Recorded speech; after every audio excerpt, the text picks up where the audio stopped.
CAPF AC 2023 के लिए test series के बारे में हमने आपको बताया था कि वो हम 22 जनवरी से स्टार्ट कर रहे हैं। इस वीडियो में हम डिटेल प्लान के बारे में बताते हैं, शेड्यूल क्या होगा, स्ट्रेटजी आपकी, अदर जो एस्पेक्ट्स हैं, जो कुछ मुझे लगता है क्वेश्चन क्यूरी इधर आए हैं कैंडिडेट्स के, एस्पिरेंट्स के, उसके बारे में मैं ये डिस्कस इस वीडियो में करूंगा। हमेशा ध्यान रखो, जो भी कुछ कैंडिडेट्स होते हैं कि सर क्या मैं आपका टेस्ट सीरीज ले लूंगा तो मेरे इतने मार्क्स आ जाएंगे और ये आ जाएंगे। एटलीस्ट मैं तो कभी किसी को गारंटी नहीं देता हूं कि हमारे टेस्ट लीक हो गए तो ये इतने आ जाएंगे। और ये हमारे टेस्ट के साथ आप क्या मेहनत करते हो ये डिपेंड करता है। कोई स्टूडेंट टेस्ट सीरीज ना लिखते हैं, कोई भी कोचिंग नहीं ज्वाइन करते हैं, किसी मेंटर से गाइडेंस नहीं लेते हैं, फिर भी वो सेलेक्ट होते हैं और अच्छे रैंक से भी सेलेक्ट होते हैं। कुछ ऐसे कैंडिडेट हैं जो 3 ईयर से गाइडेंस ले रहे हैं, 4 ईयर से गाइडेंस ले रहे हैं, रेगुलर टेस्ट लिख रहे हैं, फिर भी सिलेक्शन नहीं होते हैं। ऐसे भी कैंडिडेट होते हैं। तो मैं, मेरा पर्सनल मानना है और मेरा खुद का एक्सपीरियंस है कि यदि आप एबल हो तो आप सेलेक्ट होगे, एबल नहीं हो तो सेलेक्ट नहीं होगे। और कोई भी टीचर और मेंटोर नहीं कुछ कर सकता है। तो हमेशा ध्यान रखो कि ये आपका अपना मेहनत काम आता है।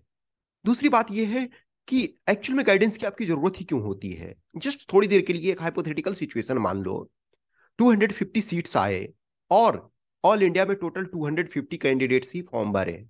तो किसी को न टेस्ट लिखने की जरूरत है, न किसी मेंटर से मिलने की जरूरत है। बस जाए, पेपर लिखे और सिलेक्शन उसका, इंटरव्यू में भी जाए, फॉर्मेलिटी हुआ और सिलेक्शन। लेकिन ऐसा है नहीं। आप क्या जानते हो ये इंपॉर्टेंट तो है ही है, लेकिन और एक ऑल इंडिया लेवल में स्टैंडर्ड में क्या चल रहा है ये भी जानना आपके लिए जरूरी है। आप जितने पानी में हो, यदि और लोग जो अभी तक, अब क्या है, पास्ट के जो एग्जाम्स हैं, जो रिजल्ट्स हैं, उससे हम कैलकुलेट करते हैं कि क्या सिचुएशन चल रही है।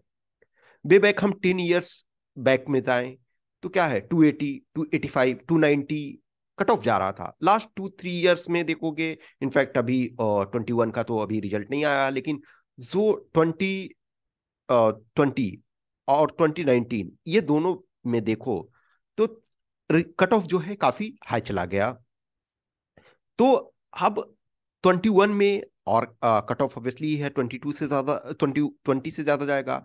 22 वाले में फिर है कट ऑफ 21 से लिटिल कम रहने की चांसेस है ऐसा।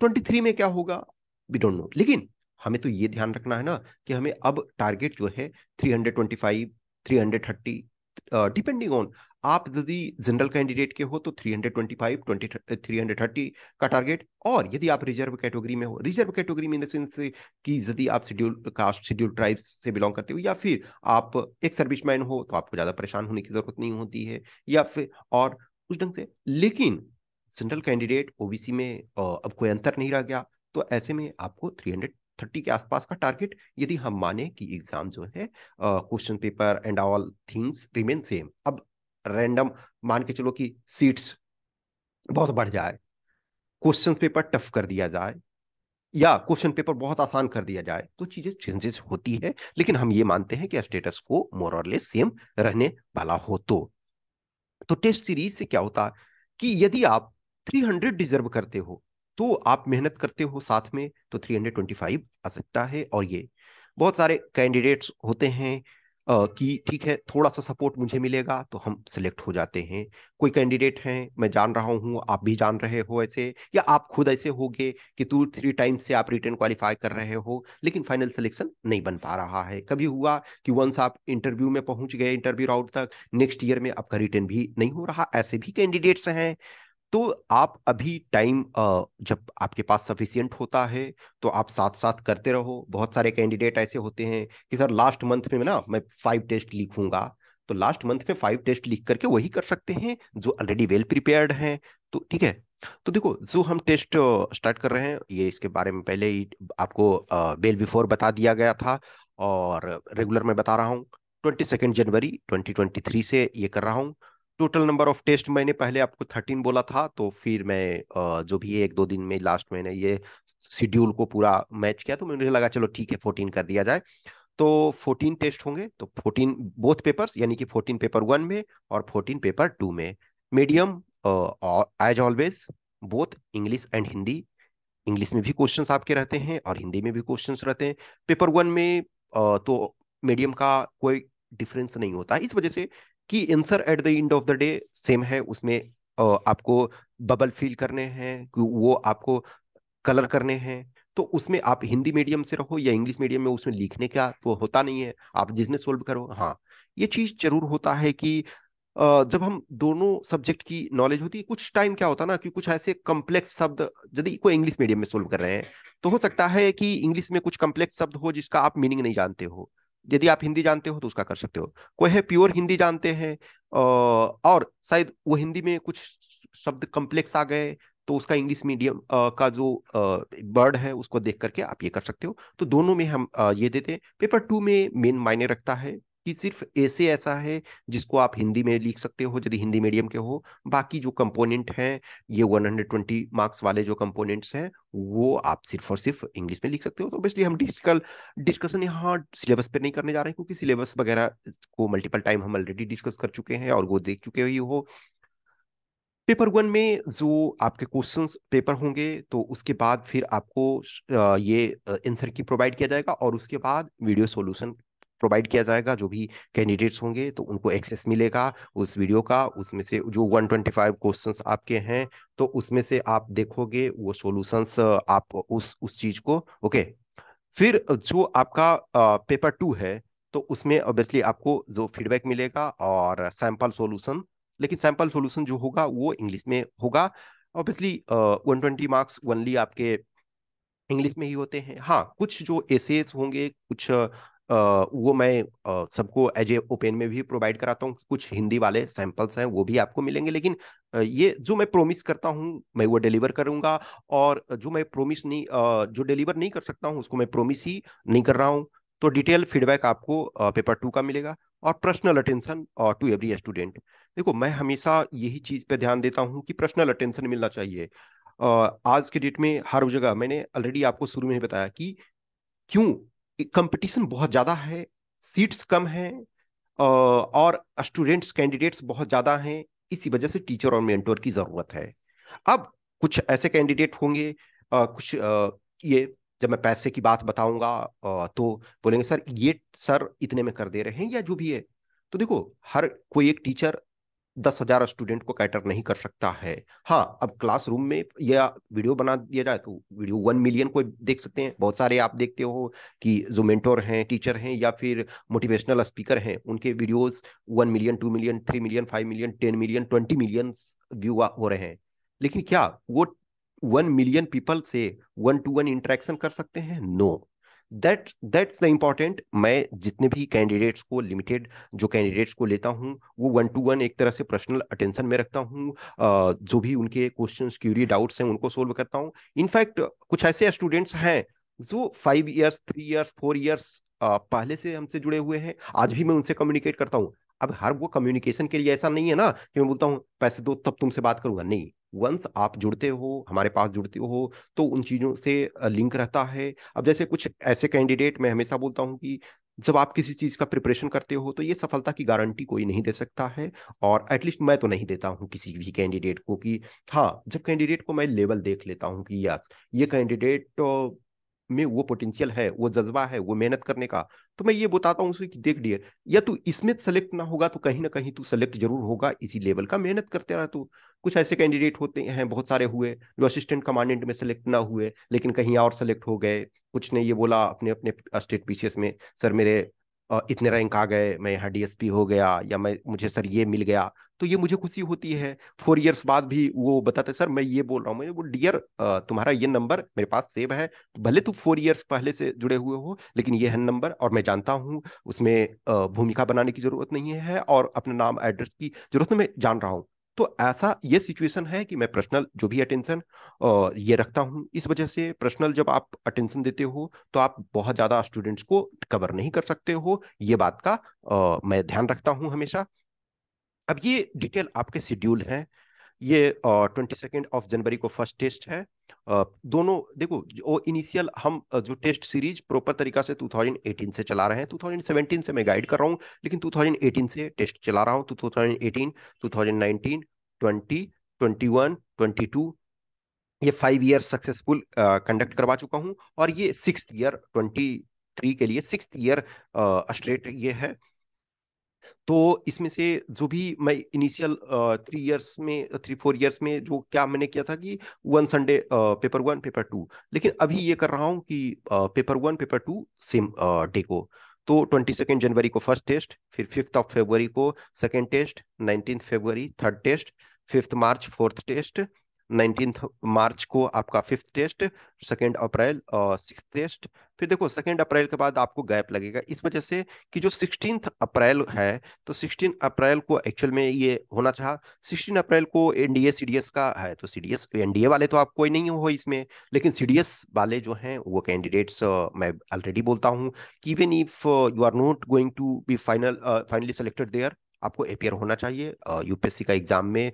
आप एलिजिबल हो, आप उस एज ब्रैकेट में हो, तो आपको अपियर होना चाहिए। तो 16 अप्रैल को सीडीएस और का एग्जाम है। फिर 23 अप्रैल को सेवेंथ टेस्ट, 7 मई को आपका एट्थ टेस्ट, फिर 21 मई को आपका नाइन्थ टेस्ट, फिर आपका 4th जून 10th टेस्ट, 18th जून आपका 11th टेस्ट, 2 जुलाई आपका 12th टेस्ट, और 16 जुलाई 13th टेस्ट, और 25th ऑफ जुलाई आपका ये 14th टेस्ट। एक्चुअली 25th जुलाई आपका संडे नहीं है, बट चूंकि हमने इस वजह से ये रखा कि फिर थोड़े से आपके गैप होने चाहिए थे, ठीक है। तो ऐसे आपका 29th शायद जुलाई जो है ये संडे, ये सॉरी 30th ऑफ जुलाई आपका ये संडे पड़ जाता, तो 30th ऑफ जुलाई पड़ता। तो मैंने ये सोचा ठीक है कि कुछ टाइम आपका मिलना चाहिए, क्योंकि 6 अगस्त को आपका एग्जाम है। तो 6 अगस्त को है, तो आपको ये टाइम थोड़ा सा मिलना चाहिए कि लास्ट टेस्ट जो भी है। मैं कैंडिडेट्स को हर को यही बोलता हूँ कि जब टेस्ट आप लिखते हो, आप 5 टेस्ट लिखो, 2 टेस्ट लिखो, 10 टेस्ट लिखो, कोई मायने नहीं रखता है। लेकिन जो टेस्ट लिखो तो इतने एडवांस में टेस्ट लिखना स्टार्ट जरूर करो, जबकि आपको इम्प्रूवमेंट का टाइम मिले। वो ये होगा कि 6 अगस्त को टेस्ट है, फाइनल आपका जो है पारी है, और आप सोचोगे 2 दिन पहले हम टेस्ट लिखें, तो मैं नहीं समझता हूं कि उसका कोई फायदा है। आप टेस्ट तब लिखो, टेस्ट लिखने के लिए मेंटली जब अलर्ट होते हो, तैयार होते हो, तो आपको यह है कि हम इसमें टाइम दें, हम इसमें इम्प्रूवमेंट करें। उसैन बोल्ट 10 सेकंड से कम दौड़ते हैं, लेकिन वो 10 सेकंड दौड़ने के लिए उन्हें कितनी मेहनत की जरूरत हुई, कितने रनिंग किए, तब जाकर के वो फाइनल में 0.1 सेकेंड के लिए वहां उन्होंने स्ट्रगल किया, तब जाकर के दुनिया के फास्टेस्ट रनर में आए। तो यही हमेशा है कि ऐसा नहीं है कि आपका जो ये सोचते हो ना कि ये 2 आवर्स या 3 आवर्स हमारी लाइफ को डिसाइड करेगी, नहीं। इस 2 आवर्स 3 आवर्स 5 आवर्स के लिए बहुत स्ट्रगल करना पड़ता है, तब उस स्टेटस में पहुंचते हो, उस स्टेचर पे पहुंचते हो जहां आपके लिए क्वालिफाई करना डिफिकल्ट नहीं हो जाता है। ठीक है। तो ये आपका डिटेल शेड्यूल है, इसी आधार पे आपका टेस्ट ये चलेगा। May be in exceptional circumstances हो सकता है कि कभी चेंज करना पड़े, तो मैं आपको वेल बिफोर एडवांस में, क्योंकि फ्यूचर हम नहीं जानते, हो सकता है एक्सेप्शनल कुछ ऐसे सर्कमस्टांसेस आ जाए जिसमें हमको चेंज करना, लेकिन ये है मोर और लेस, ये मैं कोशिश करता हूं कि उसमें चेंजेस करने की जरूरत नहीं आए। एक्सेप्शनल एक्सेप्शन एवरीवेयर, तो वो मैं पहले ही आपको बता दे रहा हूँ, ठीक है। तो ये है।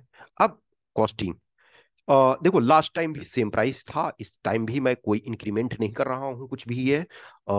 तो आपका पेपर वन में पर टेस्ट 150, और पेपर टू में जो पर टेस्ट है वो 500। अब पेपर टू में देखो मैनुअली चेक करना पड़ता है प्रॉपर तरीका से। पेपर वन में क्या है, आप सेल्फ उसको चेक कर सकते हो, उसको चेक कर लोगे कि हाँ हमारे इतने मार्क्स आए हैं। फिर उसके बाद जब हम डिस्कशन करते हैं, फिर वहाँ कुछ क्वेश्चंस क्यूरी डाउट्स होता है तो उसको बताओगे। लेकिन पेपर टू में क्या होता है, मैनुअली आपको प्रॉपर तरीका से चेक करना होता है। और मैंने ऑलरेडी बताया, देखो हर कैंडिडेट का अपना अपना अलग अलग है, कि कुछ कैंडिडेट्स ये बोलेंगे कि सर ये सर जो है वो 100 रुपया में ही पेपर टू चेक कर रहे हैं। बोलो ठीक है, आप उन्हीं से करा लो। देखो ये चीज मैं हमेशा बोलता हूँ, हर कैंडिडेट्स और जो हर टीचर की अपनी अपनी कंडीशंस है। मैं भी स्टूडेंट्स को, कुछ कैंडिडेट्स हैं, मैंने बोला ना कि मैं 4 ईयर्स से किसी को से जुड़ा हुआ हूँ, कुछ सेलेक्टेड है उसके बाद जुड़ा हुआ हूँ, कि उनको कुछ और लाइफ में चाहिए या ये। तो ऐसा नहीं है कि मैं हर चीज के लिए पैसे, तो बहुत लोगों के लिए मैं फ्री भी कर रहा हूँ, और कुछ ऐसे कैंडिडेट हैं जो जुड़े हुए हैं, उनको मैं अपना भी सपोर्ट करके ये करता हूँ, सपोर्ट करता हूँ। तो ये चीज डिस्कशन और डिबेट का नहीं है। मैं हमेशा हर कैंडिडेट्स को बोलता हूँ कि मुझे पैसे देने की जरूरत नहीं है। यदि आपको कोई भी आपके फैमिली मेंबर, फ्रेंड्स होते हैं जो आप कुछ लिखते हो उसको चेक करते हैं, तो आप क्यों पैसे दोगे? और कोई टीचर 100 रुपया में करते हैं, आप उनसे करवाओ। और कोई ऐसे टीचर हैं जो आपको 100 रुपया देते हैं, टेस्ट भी लीक हो और 100 रुपया वो आपको दे, तो आप उनके पास जाएं। मैं एक कॉपी को चेक करने में टाइम लगाता हूं, और उस टाइम के आधार पे आपसे चार्ज करता हूं। और ऐसा नहीं है कि ये मैं उस लेवल से मैं प्रोफेशनल लेवल से करा हुआ होता तो मुझे फिर कोई फर्क नहीं पड़ता है सिलेक्शन ना सिलेक्शन। लेकिन मैं ऑलरेडी बताया कि मैं हर कैंडिडेट से पर्सनल रूप से जुड़ता हूं। इस वजह से जितने कैंडिडेट से मैं पर्सनल रूप से जुड़ सकता हूं, उतने कैंडिडेट को ही किसी भी चीज के लिए पेड प्रोग्राम में ज्वाइन करवाता हूँ, चाहे वो इंटरव्यू गाइडेंस का हो, या फिर आपका टेस्ट लिखने का हो, या किसी और चीजों का। जब मैं जितने लोगों को मैनेज नहीं कर सकता हूँ, उस मैनेज करने के बियॉन्ड नहीं लेता हूँ। यस, इसी वजह से समटाइम जैसे वर्क प्रेशर बहुत ज्यादा हो जाता है। क्यों? क्योंकि जिस कैंडिडेट्स से मैंने प्रोमिस किया हुआ है, एटलीस्ट मैं उसको डिलीवर उनको करूं। तो जो फर्स्ट टेस्ट होगा, वो फर्स्ट टेस्ट 22 जनवरी को है। तो फर्स्ट टेस्ट का जो कंबाइंड फी होगा वो एक्चुअली 650 ना होकर के 550। लेकिन यदि आप 20 जनवरी तक ये लेते हैं तो अब उसके बाद जो आपके पास टेस्ट बचेंगे, उसमें से रिमेनिंग टेस्ट होंगे। तो फिर डिपेंडिंग ऑन, जैसे कोई कंबाइंड पैकेज लेते हो साथ में, तो उनको जो फर्स्ट टेस्ट होगा उसके परफॉर्मेंस के आधार पे मैं कुछ यदि मुझे लगेगा कि यस जरूरत है, तो मैं कुछ डिस्काउंट करूंगा। लेकिन हाँ, वो उनके परफॉर्मेंस के आधार पे। मुझे लिमिटेड कैंडिडेट्स चाहिए, लेकिन वो जो रिजल्ट दे सके, जो रिजल्ट डिलीवरी कर सकें, जो सेलेक्ट हो सकते हैं। सिलेक्शन मेरे लिए मायने रखता है, ठीक है। तो आप ये सारी चीजें हैं। और कुछ भी क्वेश्चंस, क्यूरी, डाउट्स होगा वो आप हमें बताना। अब देखो, रही स्ट्रेटजी की बात। जो हमने मेंटरशिप प्रोग्राम स्टार्ट जब किया था, तो हमने यही बोला था कि जब हम टेस्ट उस समय फुल लेंथ स्टार्ट करेंगे जब आपका सिलेबस ऑलमोस्ट कंप्लीट होगा। इसी वजह से मैंने इंडिविजुअल फीडबैक, 10 इंडिविजुअल फीडबैक का भी प्रोग्राम रखा था, कि ताकि इंडिविजुअल वाले में क्या होता है कि आप एक टेस्ट लिखते, एक ऐसे लिखते हो, तो आप उसमें एग्जाम में, एक्चुअल एग्जाम में आपको क्या 18 मिनट्स आइडियल टाइम है, आप 20 मिनट्स तक अप टू लगा सकते हो। लेकिन इंडिविजुअल जब फीडबैक में टॉपिक वाले में से आप एक में 30 मिनट्स लगा सकते हो, 40 मिनट्स लगा सकते हो। आप टॉपिक को समझो, पढ़ो उसको, उसके बाद लिखो। लेकिन जब एग्जाम एक्चुअल आप टेस्ट फुल लेंथ लिखते हो, तो आपके पास इतना टाइम नहीं होता है। तो इस पॉइंट ऑफ व्यू से मैंने इंडिविजुअल वाला में अभी तक देखो 8 टॉपिक्स प्रोवाइड कर चुके हैं। और 20 सेकेंड से ऑब्वियसली है पहले, जो दो रिमेनिंग टॉपिक्स है वो प्रोवाइड करा देंगे। उसके बाद जो 20 सेकेंड से आपका फुल लेंथ स्टार्ट होगा। यदि सीरियस आप हो, जो सीरियस नहीं है उनके लिए कोई फर्क नहीं पड़ता है। या दो कैंडिडेट, देखो, एक जो नॉन सीरियस हैं, उनको पैसे खर्च करने की कोई जरूरत नहीं है। मैं हमेशा ये बोलता हूँ कि देखो, उसी पैसे का आप लाइफ में अपना स्वास्थ्य पर ध्यान दे सकते हो, कुछ अच्छी चीजें खा सकते हो, कुछ कपड़े खरीद सकते हो, या जो खरीद सकते हो। यदि नॉन सीरियस हो तो पैसे बर्बाद करने की जरूरत नहीं।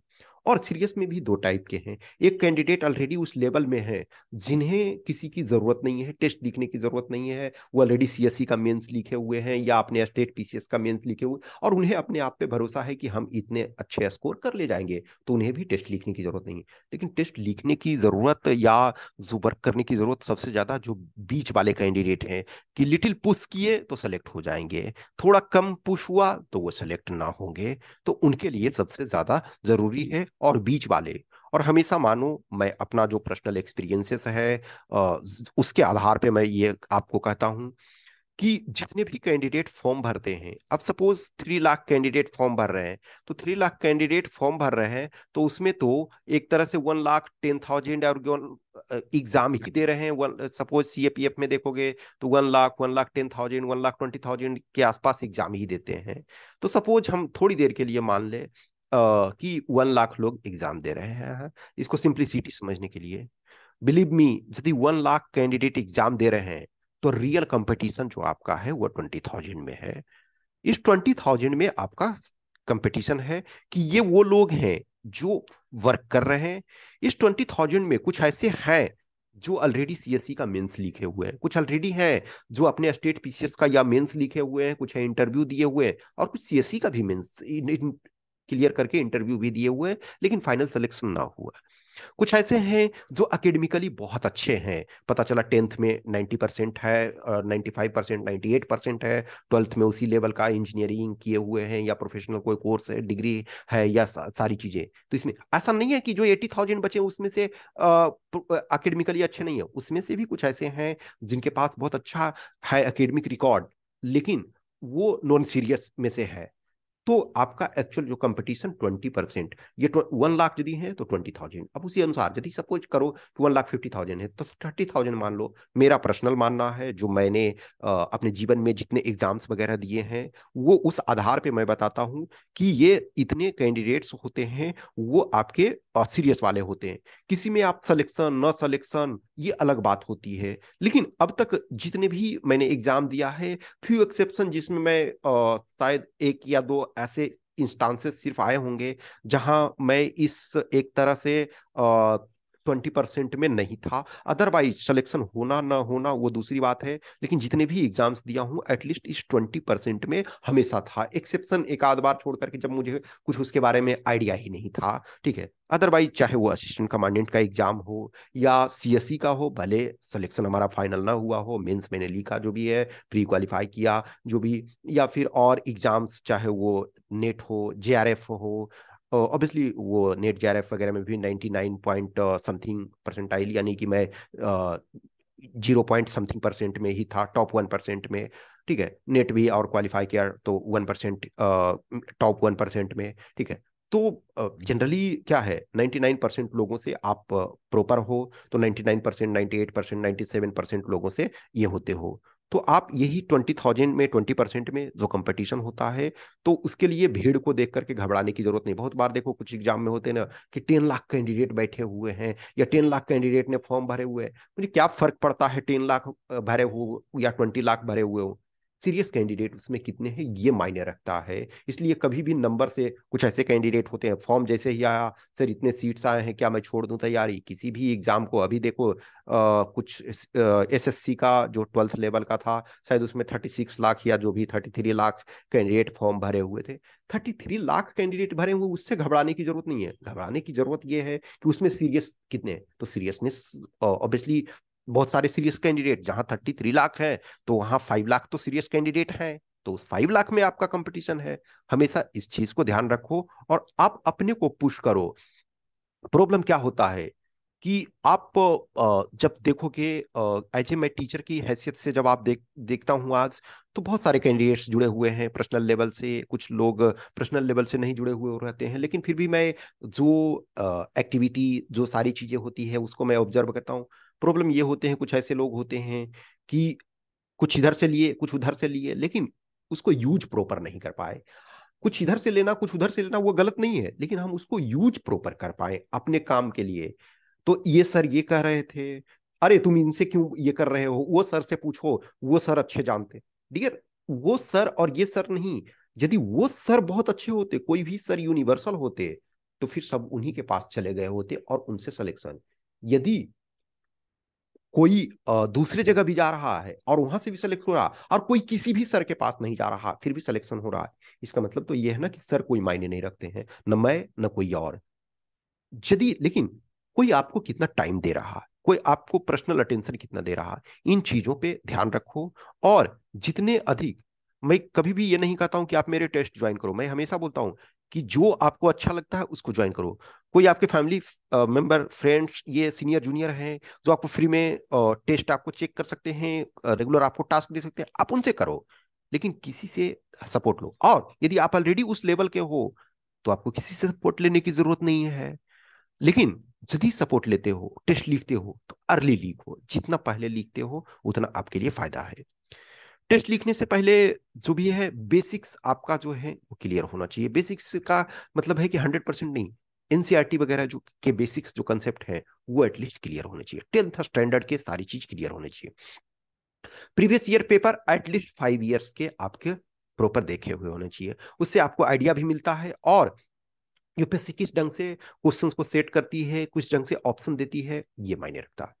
यूपीएससी क्वेश्चंस का ये ब्यूटी होता है कि उसमें से क्या होता है कि ऑप्शन बहुत अच्छे पूछे जाते हैं। अभी recently my one of my cousin से बात कर रहा था, तो उन्होंने बोला देखो, obviously he is in central government officer है। कभी असिस्टेंट कमांडेंट का रिटर्न उन्होंने भी क्वालिफाई किया था, इनफैक्ट 2 टाइम्स। लेकिन पहले रनिंग थोड़ा कम टाइम दिया जाता था रनिंग में। आज जो आपको रनिंग में टाइम दिया जा रहा है, वो रनिंग में उन्हें उतना टाइम उस समय नहीं दिया जाता था, तो वो रनिंग के कारण फाइनली सेलेक्ट ना हो पाए थे। तो कुछ ऐसे ही मैं उनसे बात कर रहा था, तो बोले देखो, मैंने जब प्रिपरेशन किया तो शायद इस लेवल का प्रिपरेशन नहीं किया जिस लेवल से तुम स्टूडेंट्स को गाइड कर रहे हो, या तुमने जिस ढंग से, चूंकि वो हमसे काफी सीनियर है। तो लेकिन बोले कि देखो डियर, मैं खुद हर चीज जानता था, लेकिन आज जो तुम कुछ बोल रहे हो या जो तुम कुछ पूछते हो उस लेवल से हमने कभी नहीं सोचा था। मैं रिटर्न तो क्वालिफाई कर गया, मैं अच्छे मार्क्स लाया था, रनिंग में पास कर गया होता तो ऑब्वियसली मैं ये आज सेकंड इन कमांड हुआ होता। ठीक है। लेकिन चीजें मैंने भी वो पढ़ा, तुमने भी वो पढ़ा, बट डिफरेंस ये है कि समझ के साथ। तो हमेशा ध्यान रखो कि जब प्रीवियस ईयर पेपर देखोगे तो वो आपको बहुत सारी चीज समझ में आएगी। वनडे एग्जाम में क्या होता है, बहुत सारे जो, ये भी आपका एक तरह से वनडे ही है कि एक ही दिन में आपका हो जाता है, लेकिन वनडे इसको हम उस ढंग से नहीं बोलते क्योंकि इसमें आपका कंप्रहेंसिव राइटिंग भी लिखना होता है। तो डिफरेंस ये होता है कि जो नॉर्मली वनडे एग्जाम होता है, 4 ऑप्शन दिया हुआ है, इधर आप जानते हो या नहीं जानते हो। लेकिन यहाँ आपको एनालाइज करना पड़ता है, कुछ क्वेश्चंस में कुछ में थॉट देना पड़ता है। तो उन थॉट्स को दो। तो सबसे पहले बेसिक्स आपके क्लियर होने चाहिए, और मैं इसी आधार पे आप पहले से ही बताता आ रहा हूँ। इसी वजह से मैं जो टारगेट सेशन है वो मैं ओपन में देता आ रहा हूँ कि ये इस आधार पे आप चल सकते हो, ताकि जब हम टेस्ट प्रॉपर स्टार्ट करें तब तक आपका सिलेबस जो है वो फिनिश होना चाहिए। और 5 इयर्स के पेपर, पेपर 1 पेपर 2 दोनों को उनको देखो। फिर कुछ भी क्वेश्चंस, क्यूरी, डाउट्स आपके होते हैं, आइदर आप टेस्ट ज्वाइन करना चाहते हो, नहीं करना चाहते हो, या जो भी है, तो आइदर इस व्हाट्सएप नंबर पे मैसेज कर सकते हो या इस टेलीग्राम नंबर पे। Please please only message, no call. जरूरत होगी तो मैं फोन पे आपसे बात कर सकता हूँ, लेकिन पहले मैसेज करो जो भी क्वेश्चंस, क्यूरी, डाउट्स होता है। और टेस्ट के लिए यदि आपको लगता है तो आप तैयार हो सकते हो। Okay, thank you.